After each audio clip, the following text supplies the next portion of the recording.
નમસ્કાર.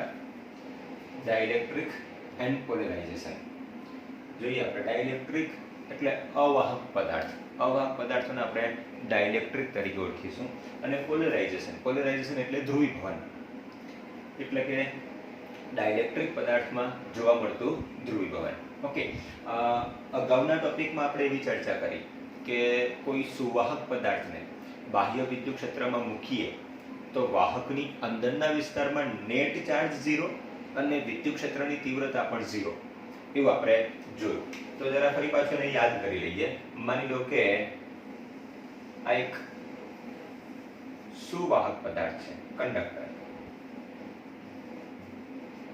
એક સુવાહક પદાર્થ છે અને સુવાહક પદાર્થમાં જેટલા પણ ધન વીજભાર હશે એટલા જ ઋણ વીજભાર હશે. એટલે કે તે વિદ્યુતની દ્રષ્ટિએ તટસ્થ હશે.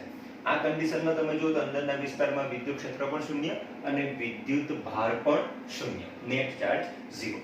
પણ જો એનું બાહ્ય ક્ષેત્રમાં મૂકું, આકૃતિમાં દર્શાવ્યા પ્રમાણે મેં E જેટલું બાહ્ય ક્ષેત્ર લાગુ પાડેલું છે. જો બાહ્ય ક્ષેત્રમાં રાખું તો અંદર રહેલા ધન અને ઋણ વીજભાર E જેટલી તીવ્રતાવાળા વિદ્યુત ક્ષેત્રના વિસ્તારમાં આવશે અને E જેટલી તીવ્રતાવાળા વિદ્યુત ક્ષેત્રના વિસ્તારમાં આવશે એટલે ધન પર ક્ષેત્રની દિશામાં અને ઋણ પર ક્ષેત્રની વિરુદ્ધ દિશામાં બળ નાખશે. હવે ધન વીજભાર એટલે પેલા આયનો જે લેટાઈસ બિંદુ પર બંધારણીય ઘટક કણો સ્વરૂપે સ્થિર છે. પણ ઇલેક્ટ્રોન તો તેઓની વચ્ચેના અવકાશમાં અસ્તવ્યસ્ત ગતિ કરતા છે. ઇલેક્ટ્રોન પણ બળ લાગશે એટલે તે બળની અસર હેઠળ ઇલેક્ટ્રોન બહુ સરળતાથી ગતિ કરીને જઈ શકશે. પણ ધન આયનો એટલે કે ધન વીજભારિત આયનો એ તો લેટિસ બિંદુઓ પર સ્થિર છે, એ ગતિ કરીને જતા નથી. એટલે ઇલેક્ટ્રોન આ તરફ બળ અનુભવશે કેમ કે એના પર લાગતું બળ F બરાબર Q * E અનુસાર લાગશે. જો Q ચાર્જ પોઝિટિવ હોય તો ક્ષેત્રની દિશામાં અને જો Q ચાર્જ નેગેટિવ હોય તો ક્ષેત્રની વિરુદ્ધ દિશામાં. અને ઇલેક્ટ્રોન પરનો ચાર્જ નેગેટિવ છે જે ક્ષેત્રની વિરુદ્ધ દિશામાં બળ અનુભવશે અને ઇલેક્ટ્રોન બધા આ તરફ આવશે અને એ તરફ આવશે એટલે આ બાજુનો ધન વીજભાર ખુલ્લો થશે. એટલે કે આવી પ્રોસેસ ક્યાં સુધી ચાલ્યા કરશે તો કે આમ બાજુ નેગેટિવ ચાર્જ ક્રિએટ થાય છે, આમ બાજુ પોઝિટિવ ચાર્જ પ્રેરિત થાય છે અને એ નેગેટિવ અને પોઝિટિવ ચાર્જને લીધે વાહકની અંદરના વિસ્તારમાં ધનથી ઋણ તરફનું એક નવું વિદ્યુત ક્ષેત્ર રચાશે અને એ નવું વિદ્યુત ક્ષેત્ર E વિદ્યુત ક્ષેત્ર બાહ્ય વિદ્યુત ક્ષેત્રની વિરુદ્ધ દિશામાં છે. એટલે બાહ્ય વિદ્યુત ક્ષેત્રની અસર E0 નાબૂદ કરશે. ક્યાં સુધી E0 અસર નાબૂદ કરશે, ક્યાં સુધી E0 ની વેલ્યુ વધ્યા કરશે તો કે જ્યાં સુધી E E0 ન થાય ત્યાં સુધી આમ બાજુના ઇલેક્ટ્રોન આ તરફ આવશે અને અંદરનું વિદ્યુત ક્ષેત્ર E0 સ્ટ્રોંગ કરતું જશે. એ E બરાબર E0 થશે ત્યારે એક પણ ઇલેક્ટ્રોન હવે આ બાજુ આવશે નહીં કેમ કે અંદરના વિસ્તારમાં જ્યારે E બરાબર E0 થશે ત્યારે વિદ્યુત ક્ષેત્ર શૂન્ય બનશે એટલે એક બી ઇલેક્ટ્રોન આ તરફ આવવાનો નથી. ઓકે, આ રીતે કંડક્ટરમાં એટલે કે વાહકમાં બાહ્ય વિદ્યુત ક્ષેત્રમાં મૂકીએ તો અંદરના વિસ્તારમાં વિદ્યુત ક્ષેત્ર શૂન્ય બને છે. ચર્ચા કરવાની છે આપણે ડાઇલેક્ટ્રિકની. ડાઇલેક્ટ્રિક એટલે અવાહક પદાર્થ. અવાહક પદાર્થને આપણે ડાઇલેક્ટ્રિક તરીકે ઓળખીશું. બરાબર? તો એવો એક ડાઇલેક્ટ્રિક પદાર્થ, અવાહક પદાર્થ, બરાબર, એ પણ વિદ્યુતની દ્રષ્ટિએ તટસ્થ હશે. પણ અવાહક પદાર્થમાં વાહકની જેમ, કંડક્ટરની જેમ ઇન્સ્યુલેટરમાં ફ્રી ઇલેક્ટ્રોન હોતા નથી, મુક્ત ઇલેક્ટ્રોન હોતા નથી. જેમાં મુક્ત ઇલેક્ટ્રોન નથી એને જ તો આપણે અવાહક કહીએ છીએ ને. તો આની અંદર કોઈ મુક્ત ઇલેક્ટ્રોન જોવા નહીં મળશે. પણ એની અંદર જે અણુઓ હશે એ અણુ બે પ્રકારના હશે. ક્યાં તો એ ધ્રુવીય અણુ હશે, ક્યાં તો એ અધ્રુવીય અણુ હશે. જે હશે તે પણ જો આ અવાહક પદાર્થને બાહ્ય વિદ્યુત ક્ષેત્રમાં મૂકવામાં આવે તો બાહ્ય વિદ્યુત ક્ષેત્રની અસરને કારણે અંદર રહેલા અણુમાં અણુકીય ડાયપોલ પ્રેરિત થશે. અંદર રહેલા અણુમાં અણુકીય ડાયપોલ પ્રેરિત થશે અને તે ડાયપોલ મોમેન્ટ ક્રિએટ કરશે અને એ અણુકીય ડાયપોલ જેની દિશા બાહ્ય ક્ષેત્રની વિરુદ્ધ દિશામાં વિદ્યુત ક્ષેત્ર ઉત્પન્ન કરશે. એટલે કે અણુકીય ડાયપોલ આ દિશામાં ઉત્પન્ન થશે, જેની ડાયપોલ મોમેન્ટ આ તરફની છે. હવે ડાયપોલ મોમેન્ટ એ તરફ, તો આમ બાજુ નેગેટિવ અને આમ બાજુ પોઝિટિવ હશે, બરાબર છે. તો વિદ્યુત ક્ષેત્ર આ તરફનું હશે. આ ડાયપોલ મોમેન્ટની દિશા છે -q થી +q તરફની, પણ વિદ્યુત ક્ષેત્રનો હંમેશા ધનથી ઋણ તરફનું ઉત્પન્ન થશે. એટલે એ વિદ્યુત ક્ષેત્ર આ દિશામાં ઉત્પન્ન કરશે અને એ વિદ્યુત ક્ષેત્ર E0 એટલા મોટા પ્રમાણમાં નહીં હશે જેટલું કંડક્ટરમાં ઉત્પન્ન થાય છે. કંડક્ટરમાં ઉત્પન્ન થાય એના કરતા આની અંદરના વિસ્તારમાં ઉત્પન્ન થતું વિદ્યુત ક્ષેત્ર પ્રમાણમાં નબળું હશે. એટલે કે આ E0 બાહ્ય વિદ્યુત ક્ષેત્રને નાબૂદ નહીં કરશે, પણ એની અસર ઘટાડશે. એની અસર કેટલા પ્રમાણમાં ઘટાડશે એનો આધાર છે આ ઇન્સ્યુલેટર એટલે કે અવાહક પદાર્થ, ડાઇલેક્ટ્રિક પદાર્થ કેવા પ્રકારના દ્રવ્યનો બનેલો છે, કેવા પ્રકારના અણુઓનો બનેલો છે, એના પર આધાર રાખશે કે E ની અસર E0 કેટલી ઘટાડશે, અથવા આની અંદર E0 કેટલું ઉત્પન્ન થશે, ડાયપોલ કેટલી પ્રેરિત થશે, કેટલા પ્રમાણમાં પ્રેરિત થશે. એનો આધાર આના પ્રકાર પર રહેલો છે, દ્રવ્યની જાત પર રહેલો છે, અંદર રહેલા અણુના પ્રકાર પર આધાર રાખશે. બરાબર છે? ઓકે. તો હવે આપણે એ જોવાનું છે કે ડાઇલેક્ટ્રિક પદાર્થમાં અણુઓનો પ્રકાર કયો છે, એટલે કે અણુઓ કેટલા પ્રકારે જોવા મળે છે. તો કે અણુઓ બે પ્રકારે જોવા મળે છે, એક પોલર અને બીજું નોન પોલર. પોલર અણુ અને નોન પોલર અણુ. પોલર અણુ એટલે ધ્રુવીય અણુ, ધ્રુવીય, અને નોન પોલર એટલે અધ્રુવીય અણુ. બરાબર? પોલર અને નોન પોલર. અધ્રુવીય અણુ તરીકે પહેલા આપણે અધ્રુવીય નોન પોલર ની ચર્ચા કરી લઈએ. અધ્રુવીય અણુ કે જેમાં ધ્રુવો બનતા નથી. હવે ધ્રુવો હોય તો કયા હોય? ધન ધ્રુવ અને ઋણ ધ્રુવ. ઓકે. તો ધન વીજભાર અને ઋણ વીજભાર આવા અણુમાં એવી રીતે ગોઠવાયેલા હોય કે જેથી ધન વીજભારના કેન્દ્ર પર ઋણ વીજભારનું કેન્દ્ર સંપાત થયેલું હોય, બંનેના કેન્દ્ર વચ્ચે કોઈ પરિમિત અંતર ન હોય, અને પરિમિત અંતર ન હોય તો એ ડાયપોલ બનાવતું નથી. એટલે કે આવા અણુઓ કાયમી ડાયપોલ મોમેન્ટ ધરાવતા નથી. એવા અણુઓને આપણે કહીશું નોન પોલર મોલેક્યુલ. ઓકે. એવા અણુ તરીકે માની લો કે હાઇડ્રોજન, ઓક્સિજન વગેરે જે છે તે ઓકે CO2 એ નોન પોલર છે. વધારે માની લો કે હાઇડ્રોજનના અણુઓ છે, તો હાઇડ્રોજનનો આ એક પરમાણુ અને હાઇડ્રોજનનો આ બીજો એક પરમાણુ. હાઇડ્રોજનના આ પરમાણુ પાસે આ એનો ન્યુક્લિયસ છે. ન્યુક્લિયસ પાસે હશે ધન વીજભાર અને એની આજુબાજુ ઇલેક્ટ્રોન ફરતા હશે. ઇલેક્ટ્રોન એવી રીતે ફરતા હશે કે એ ધન વીજભારનું કેન્દ્ર અને ઇલેક્ટ્રોનનું ઋણ વીજભારિત કેન્દ્ર બંને એક જ બિંદુ પર સંપાત થાય. ધન વીજભારનું કેન્દ્ર અને ઇલેક્ટ્રોનના ઋણ વીજભારોનું કેન્દ્ર એક જ બિંદુ પર સંપાત થશે. તો આની અંદર કોઈ પ્રકારની ડાયપોલ મોમેન્ટ હશે નહીં. એ કોઈ પ્રકારની ડાયપોલ પ્રેરિત કરશે નહીં. એને કહીશું અધ્રુવીય અણુ. અધ્રુવીય અણુમાં ડાયપોલ મોમેન્ટ 0 હોય છે. બરાબર? કાર્બન ડાયોક્સાઇડના અણુની આપણે વાત કરી. માની લો કે આ કાર્બન ડાયોક્સાઇડનો અણુ છે, એમાં આ એક O છે, આ સમજો C છે, અને ફરી પાછો આ એક O છે, CO2. ઓકે. કાર્બન ઓક્સિજન થી કાર્બન તરફની એક ડાયપોલ પ્રેરિત થશે. આ બે પરમાણુઓ વચ્ચે ડાયપોલ પ્રેરિત થશે અને આ બે પરમાણુઓ વચ્ચે ડાયપોલ પ્રેરિત થશે. આ બંનેની ડાયપોલ મોમેન્ટ સમાન મૂલ્યની પરસ્પર વિરુદ્ધ દિશાની, એટલે P નેટ બનશે 0. P નેટ બનશે 0. બરાબર? O થી C તરફની એક ડાયપોલ મોમેન્ટ અને O થી C તરફની બીજી, અને આ CO2 ના બંધારણમાં આ રીતે રેખીય અણુ બનતો હોવાથી બંનેની ડાયપોલ મોમેન્ટ સમાન મૂલ્યની પરસ્પર વિરુદ્ધ દિશાની હશે. એકબીજાની અસર નાબૂદ કરશે એટલે P નેટ 0 બનશે. બરાબર છે? ઓકે. સાથે સાથે જોવાનું છે આપણે પોલર અણુ. પોલર અણુ એટલે એવું કહેવાય કે એમાં રહેલા ધન અને ઋણ વીજભારના કેન્દ્રો એકબીજા પર સંપાત થતા નથી. બંને વચ્ચે કંઈક પરિમિત અંતર બનશે અને એ પરિમિત અંતર હોવાથી જ તો એને કહીશું અણુકીય ડાયપોલ. તો એવી અણુકીય ડાયપોલ તરીકે માની લો કે HCl, હાઇડ્રોક્લોરિક એસિડ કે પછી H2O આ બંને પોલર અણુઓ છે, જેની કાયમી ઇલેક્ટ્રિક ડાયપોલ મોમેન્ટ જોવા મળશે. આ કાયમી ઇલેક્ટ્રિક ડાયપોલ મોમેન્ટ ધરાવશે. બરાબર.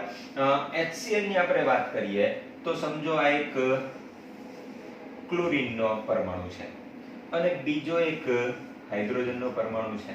બરાબર.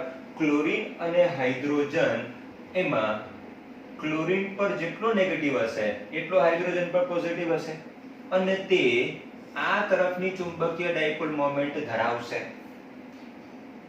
ઋણથી ધન તરફની. બરાબર છે. એ જ પ્રમાણે H2O ની વાત કરીએ તો H2O માં સમજો આ ઓક્સિજન છે, એક હાઇડ્રોજન અહીંયા હશે અને બીજો એક હાઇડ્રોજન આ સ્થિતિમાં ગોઠવાયેલો હશે. બરાબર.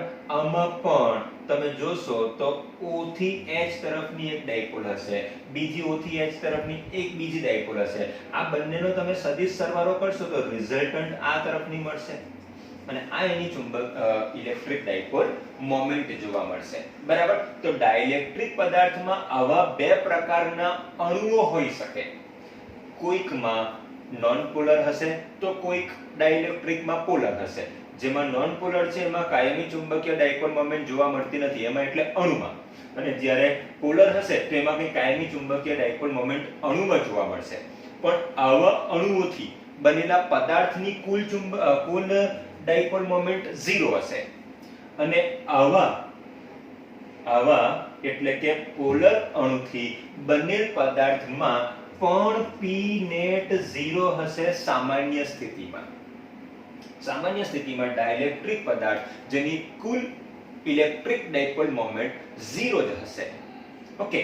પછી એ ધ્રુવીય અણુનો બનેલો હોય કે અધ્રુવીય અણુનો? અધ્રુવીય અણુનો હોય તો અણુ પાસે જ ડાયપોલ મોમેન્ટ નથી, તો પછી પદાર્થ પાસે આવવાની નથી.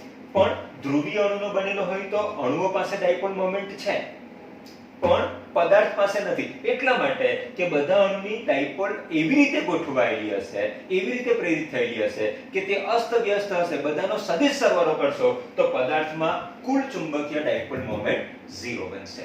ક્યારે? સામાન્ય સ્થિતિમાં. પણ જો એવા પદાર્થને બાહ્ય ક્ષેત્રમાં મૂકવામાં આવે તો કંઈક એનામાં ડાયપોલ બાહ્ય ક્ષેત્રને સમાંતર ગોઠવાશે કે પછી ન હોય તો ડાયપોલ પ્રેરિત થશે.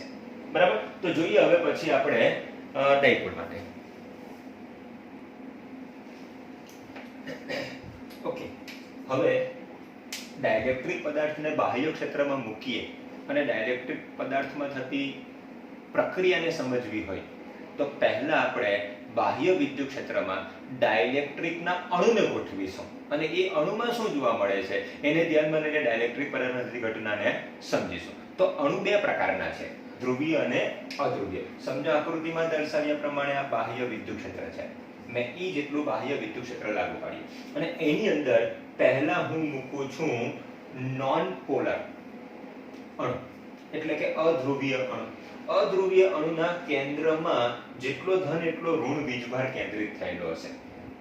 પણ જો એને બાહ્ય ક્ષેત્રમાં મૂકવામાં આવે તો બાહ્ય વિદ્યુત ક્ષેત્ર ધન પર ક્ષેત્રની દિશામાં અને ઋણ પર ક્ષેત્રની વિરુદ્ધ દિશામાં બળ લગાડશે અને આમ બળ લાગવાથી આ બંને વીજભારો એકબીજાથી દૂર જશે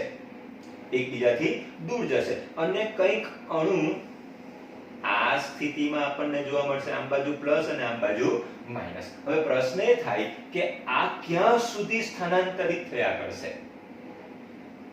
શું બંને વીજભારો છૂટા પડી જાય ત્યાં સુધી? ના. બાહ્ય વિદ્યુત ક્ષેત્ર કેટલી તીવ્રતા વાળું છે એના પ્રમાણે આમાં સ્થાનાંતર જોવા મળશે. બીજું કે એ અણુ એની આંતરિક બંધારણ કેવું છે?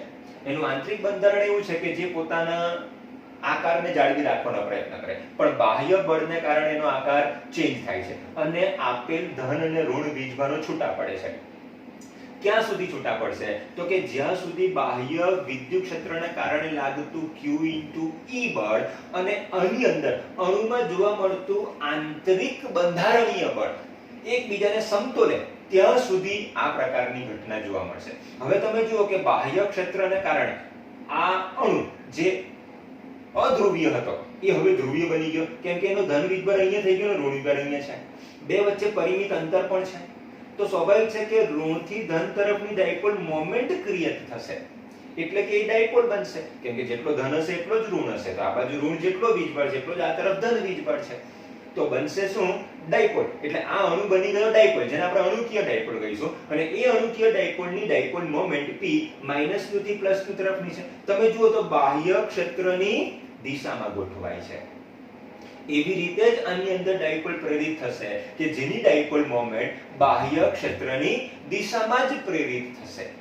આમ અધ્રુવીય અણુ હશે તો એ ધ્રુવીય બનશે, અત્યારે ધ્રુવી બની ગયો, અને એની ડાયપોલ પ્રેરિત થશે. ઓકે. બીજું, માની લો કે આપણે ધ્રુવીય અણુ ગોઠવેલો છે.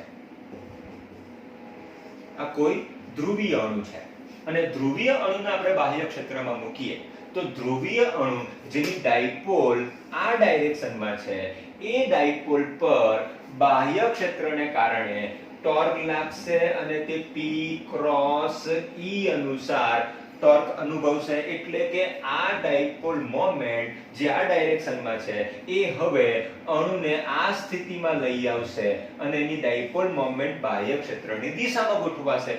ઉપરાંત આ બંને પર બળ પણ લાગશે, એ પણ થોડીક ડાયપોલ મોમેન્ટ વધારશે. કેમ વધારશે? કેમ કે p બરાબર twice a into q છે. હવે q ચેન્જ નથી થતું, પણ બળ લાગવાથી બંને વચ્ચેનું અંતર વધે છે, તો p વધશે. એટલે ડાયપોલ મોમેન્ટ વધારશે, સાથે સાથે બાહ્ય ક્ષેત્રની દિશામાં પણ ગોઠવશે. એટલે કે ડાઇલેક્ટ્રિક પદાર્થ પછી એ ધ્રુવીય અણુ અધ્રુવીય અણુનો હોય કે ધ્રુવીય અણુનો હોય, જેનો હોય તેનો મતલબ કે બાહ્ય ક્ષેત્રની દિશામાં ડાયપોલ પ્રેરિત થશે અને ગોઠવાશે. અને જો હોય જ તો વધશે અને ગોઠવાશે, પણ ગોઠવાશે બાહ્ય ક્ષેત્રની દિશામાં. શું? ડાયપોલ. બરાબર છે. હવે જો બાહ્ય ક્ષેત્રની દિશામાં ડાયપોલ ગોઠવવાની હોય તો એક ડાઇલેક્ટ્રિક પદાર્થનું ચોસલું આપણે પસંદ કરીએ, અને એ ડાઇલેક્ટ્રિક પદાર્થનું ચોસલું હું બાહ્ય ક્ષેત્રમાં મૂકું છું. સમજો આકૃતિમાં દર્શાવ્યા અનુસાર આ એક ડાઇલેક્ટ્રિક પદાર્થનું ચોસલું છે અને એને મેં મૂકી દીધું બાહ્ય ક્ષેત્રમાં, જેની તીવ્રતા E જેટલી છે. બરાબર છે. ઓકે. અંદર બહુ બધા અણુઓ છે, પછી એ ધ્રુવીય હોય કે અધ્રુવીય હોય, ગમે તે પ્રકારના હોય, અંદર બહુ બધા અણુઓ છે અને એ અણુમાં ડાયપોલ ક્યાં તો પ્રેરિત થશે અને હશે તો બાહ્ય ક્ષેત્રની દિશામાં ગોઠવાશે. એટલે તમે જોશો તો એ પદાર્થમાં કંઈક ઘટક કણો એટલે કે અણુઓ આ રીતની ડાયપોલ પ્રેરિત કરશે, ધન ક્ષેત્રની દિશામાં અને ઋણ ક્ષેત્રની વિરુદ્ધ દિશામાં બળ અનુભવશે. અને એવા દરેક પ્રકારના અણુમાં આપણને આવા પ્રકારની ડાયપોલ પ્રેરિત થયેલી જોવા મળશે.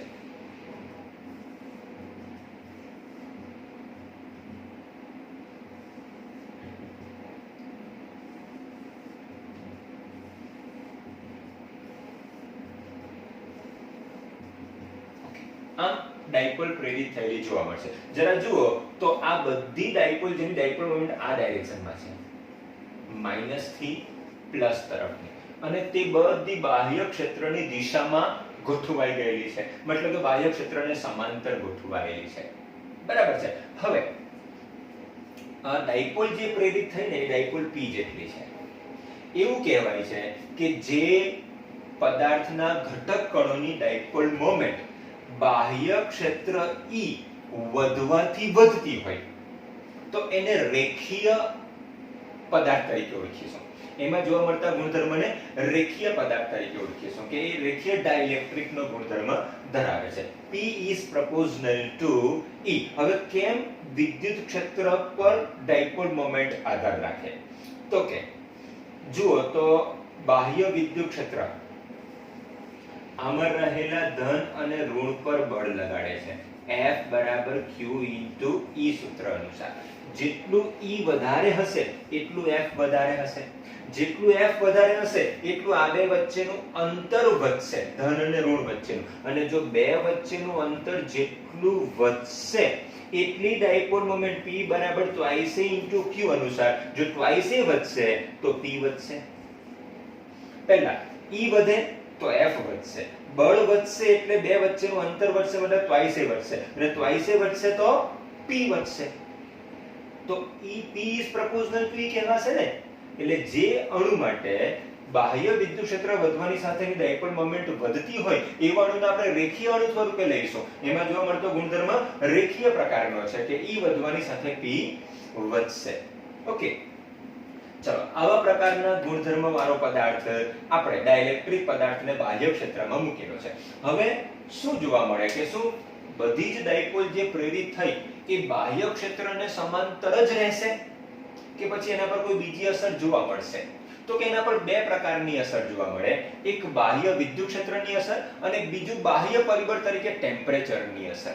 હવે આપણને એવું ચોક્કસ ખબર છે કે કોઈ પણ પદાર્થના ઘટકકણો તાપમાન અનુસાર પોતાના સંતુલિત સ્થાનની આજુબાજુ દોલન કરતા હોય છે, વાઇબ્રેશન કરતા હોય છે, બરાબર? તેમ અહીં પણ તાપમાન અનુસાર આ જે ડાયપોલ પ્રેરિત થઈ એ ડાયપોલ પોતાના સંતુલિત સ્થાનની આજુબાજુ આમ ચલાયમાન થયા કરશે. એટલે એની ડાયપોલ બાહ્ય ક્ષેત્રને વિખેરવાનું એટલે કે બાહ્ય ક્ષેત્રમાં ન ગોઠવવા માટે ચલાયમાન થયા કરશે. અને એ કોને કારણે થશે? ટેમ્પરેચરને કારણે. રૂમ ટેમ્પરેચરે પણ પદાર્થના ઘટકકણો અસ્તવ્યસ્ત ગતિ કરતા જ હોય. જો ઘન પદાર્થ હોય તો વાઇબ્રેશન કરતા હોય. તો એ પ્રમાણે અહીં પણ એની જે ડાયપોલ છે એ બાહ્ય ક્ષેત્રમાં ન રહેવાને બદલે એની સંતુલિત સ્થાનની આજુબાજુ આમ ચલાયમાન થયા કરશે. એટલે ડાયપોલ મોમેન્ટ બાહ્ય ક્ષેત્રની આજુબાજુ આમ ચલાયમાન થયા કરશે, સંતુલિત સ્થાનની આજુબાજુ ચલાયમાન થશે. મતલબ કે પૂરેપૂરી ડાયપોલ મોમેન્ટ બાહ્ય ક્ષેત્રની દિશામાં ગોઠવાવા દેતી નથી. પણ લાગુ પાડેલું બાહ્ય વિદ્યુત ક્ષેત્ર એ તો હંમેશા τ બરાબર P ક્રોસ E અનુસાર બાહ્ય ક્ષેત્રની દિશામાં જ ગોઠવવાનો પ્રયત્ન કરશે. એટલે એના પર અહીં ડાયપોલ પર બે પ્રકારની ઊર્જા કામ કરે છે. એક ઊર્જા છે ટોર્કને લીધે મળતી ઊર્જા જે બાહ્ય ક્ષેત્રની દિશામાં ગોઠવવાનો પ્રયત્ન કરશે, અને બીજી ઊર્જા છે ટેમ્પરેચર અનુસારની ઊર્જા 3/2 kBT. યાદ હોય તો kTg E બરાબર 3/2 kT. ટેમ્પરેચર જેમ વધશે તેમ ચલાયમાન થતી ઊર્જા વધશે. બાહ્ય વિદ્યુત ક્ષેત્ર જેમ સ્ટ્રોંગ હશે તેમ ટોર્ક સ્ટ્રોંગ હશે. એટલે કે તેને બાહ્ય ક્ષેત્રની દિશામાં રાખવા માટેની એનર્જી સ્ટ્રોંગ હશે. ઓકે, તો ટેમ્પરેચર અનુસાર તે આમ તેમ ચલાયમાન થયા કરશે. એટલે 100% ડાયપોલ બાહ્ય ક્ષેત્રની દિશામાં ગોઠવાતી નથી. પણ જો T બરાબર 0 કેલ્વિન ટેમ્પરેચર હોય તો આ એનર્જી 0 થઈ જશે. મતલબ કે એના પર માત્ર ને માત્ર લાગશે હવે બાહ્ય વિદ્યુત ક્ષેત્રની જ એનર્જી, અને એને કારણે તે બધી બાહ્ય ક્ષેત્રની દિશામાં ગોઠવાશે. માની લો કે તે ગોઠવાઈ ગઈ બાહ્ય ક્ષેત્રની દિશામાં, એટલે કે આપણે 0 કેલ્વિન ટેમ્પરેચરે ચર્ચા કરી. તો બધા જ અણુઓ આ પ્રકારે ગોઠવાયેલા છે. હવે જે હોય તે આપેલ ડાઇલેક્ટ્રિક પદાર્થના બધા જ અણુનો પ્રકાર સેમ હશે, સરખો જ, સરખા પ્રકારના અણુ હશે. એટલે એમાં એક અણુમાં જેટલો ધન હશે બીજા અણુમાં પણ એટલો ધન હશે, એક અણુમાં જેટલો ઋણ હશે બીજા અણુમાં પણ એટલો જ ઋણ હશે, અને એક અણુમાં જેટલો ઋણ હશે એટલો જ ધન હશે. હવે તમે જુઓ તો બધા અણુઓ એકબીજાની નજીક નજીક એવી રીતે ગોઠવાયેલા હશે કે જેથી આનો આ ધન અને બીજા અણુનો આ ઋણ એકબીજાની અસર નાબૂદ કરશે. આનો આ ધન અને બીજા અણુનો ઋણ એકબીજાની અસર નાબૂદ કરશે. આ ધન અને આ ઋણ એકબીજાની અસર નાબૂદ કરશે. આમ તમે જુઓ તો આ બધા ધન અને ઋણ જે પાસેના છે એ બધા એકબીજાની અસર નાબૂદ કરશે. અને એકબીજાની અસર નાબૂદ થયા બાદ માત્ર ને માત્ર તમે જુઓ તો આ ભાગ રહી ગયો નેગેટિવ ચાર્જ વાળો અને આ ભાગ રહી ગયો પોઝિટિવ ચાર્જ વાળો. હવે એ પણ ચોક્કસ આપણે કહી શકીએ કે અહીંયા જેટલો નેગેટિવ ચાર્જ હશે એટલો અહીંયા પોઝિટિવ ચાર્જ હશે. સ્વાભાવિક છે. તો આ પણ એક મોટી ડાયપોલ બની ગઈ ને, જેની ડાયપોલ મોમેન્ટ ઋણથી ધન તરફની બનશે, અને તેને કહીશું P ની કુલ એટલે કે આપેલ પદાર્થની કુલ ઇલેક્ટ્રિક ડાયપોલ મોમેન્ટ. ઓકે, હવે માની લો કે અહીંયા પદાર્થની સપાટી આપણે જે ચોસલું લીધું છે એ ચોસલાની આ તરફની સપાટી પર ઋણ વીજભાર પ્રેરિત થઈ ગયો અથવા રહી ગયો, અને એ ઋણ વીજભારની પૃષ્ઠ ઘનતા સિગ્મા p જેટલી છે.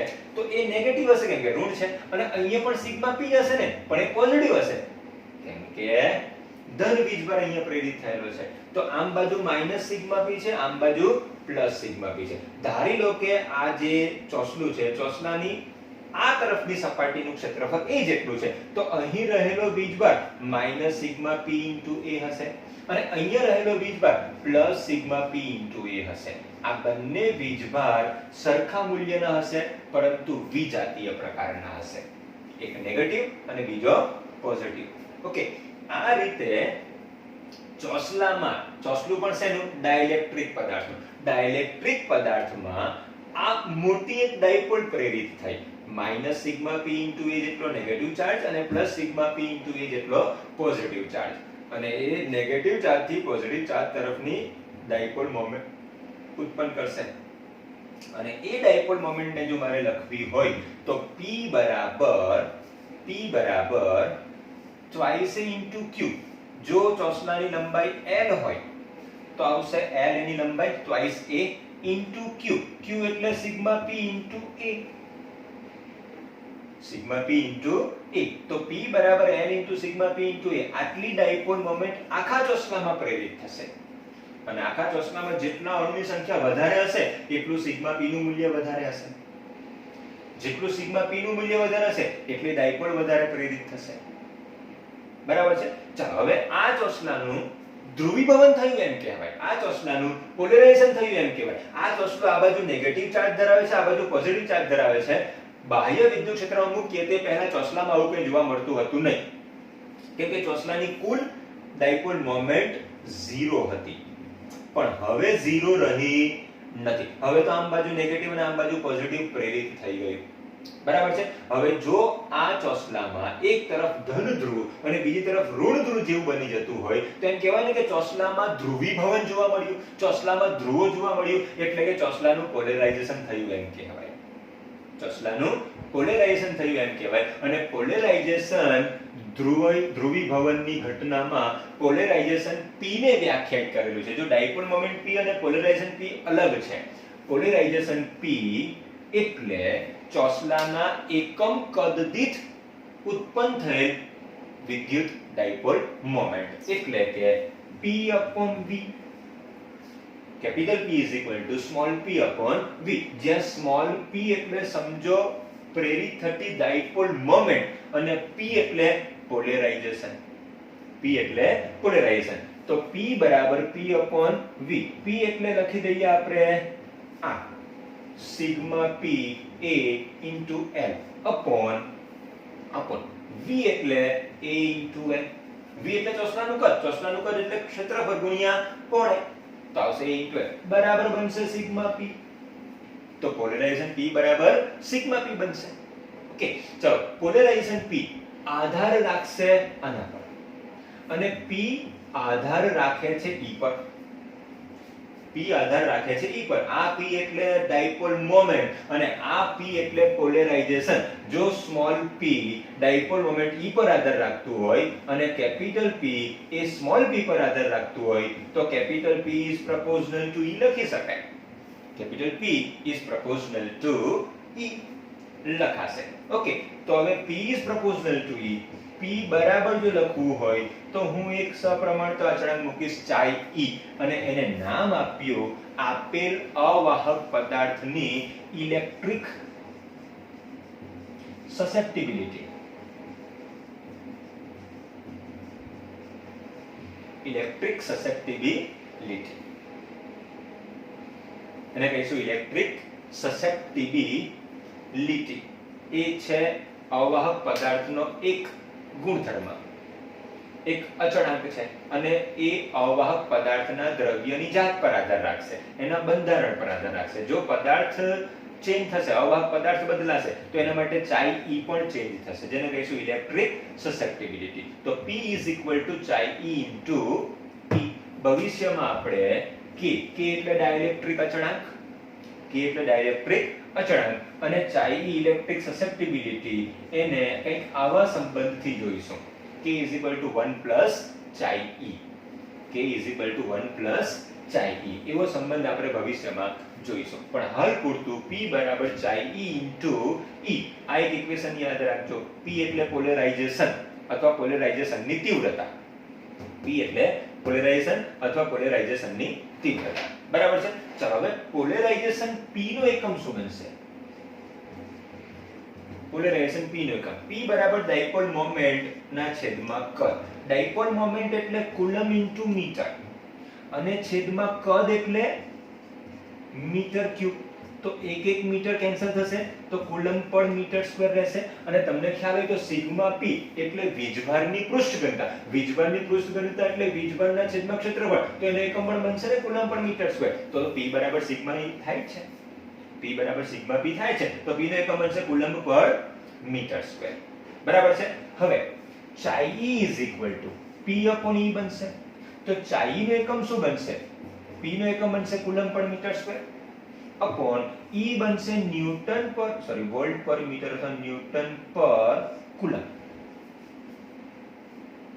E નો એકમ વિદ્યુત ક્ષેત્રની તીવ્રતા E નો એકમ બનશે F/Q. F/Q એટલે ન્યૂટન પર કુલમ બરાબર બનશે કુલમ સ્ક્વેર પર newton metre square. Coulomb square પર ન્યૂટન મીટર સ્ક્વેર એ chi E નો એકમ બનશે. બરાબર છે. ઓછા બીજો એકમ બની શકે કુલમ પર મીટર સ્ક્વેર અને વોલ્ટ પર મીટર. E નો એકમ બનશે વોલ્ટ પર મીટર. એક એક મીટર કેન્સલ થશે તો બનશે કુલમ પર વોલ્ટ ઇન્ટુ મીટર. કુલમ પર વોલ્ટ ઇન્ટુ મીટર અથવા કુલમ સ્ક્વેર પર ન્યૂટન મીટર સ્ક્વેર. આ બનશે chi E નો એકમ. ઓકે.